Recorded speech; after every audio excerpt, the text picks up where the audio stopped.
Dear students, now we have to discuss about the reactivity series. It is list of the metals arranged in order of their decreasing activities. Means here what we have to understand, the reactivity series will going to explain about the metals in the decreasing of the activities. Means these all are the list of the metals, they are arranged in a decreasing of the reactivity decreasing, like that they are arranged. Now we have to go through list of the metals.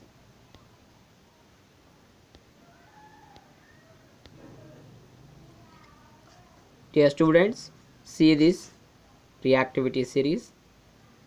This is the list of the metals, the reactivity is decreasing, like that they are arranged. Means the potassium is more reactive than the sodium, sodium is more reactive than the calcium, like that the reactivity will going to decreases in this series. Again we are done the three groups of the metals here, which are those means from the potassium to aluminium most reactive metals, from zinc to copper medium reactive metals, mercury to the from the mercury to this one, that is the gold. These all are the least reactive metals. This is about the reactivity series. In further classes we have to discuss about these type of the metals, how we have to extract. We will going to call these metals are also metals of high reactivity, metals of medium reactivity, metals of low reactivity, like that also we will going to call. Now we have to discuss about reaction between metals and solutions of other metal salts. How the metals will going to react with the other solutions of the metal salts. Reactive metals can displace less reactive metals from their compounds in solution or molten form. The reactive metals already we are discussed about the reactivity series.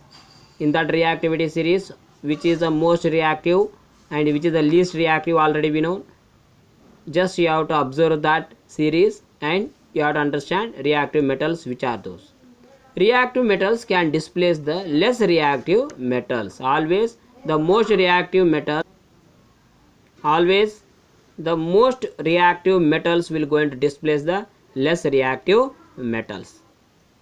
The displacement reactions give the better evidence about the reactivity of the metals. The displacement reactions already we are discussed in the first chapter, chemical reactions and equation. In that chapter, displacement and double displacement reactions will going to come. Just you have to go through. If you are understanding that one, means you will going to understand easily this type of the reactions. In that displacement reaction, we have the one formula, that is metal A plus salt solution of metal B. When the metal A, any type of the metal reacting with the salt solution of a metal B, means that will going to become its products salt solution of metal A. Metal A salt solution will going to becomes, and the metal B that will going to remaining other. Example, Fe, iron plus CuSO4 means copper sulfate. Iron when reacting with the copper sulfate, that will go into displace the copper. Here see, in the place of the copper, iron has came, that is FeSO4, that is iron sulfate and plus copper. The copper is removed from the sulfate. So here what we have to understand, the iron is most reactive than the copper. So iron is displaced the copper. See, the iron is displaced the copper. So the copper is present different, that is separately present, and iron is by adding to the sulfate that is present here. The iron most reactive displaced the copper. In the place of the copper, iron has came. The copper is present separately. This is about the reaction between metals and solutions of other metal salts.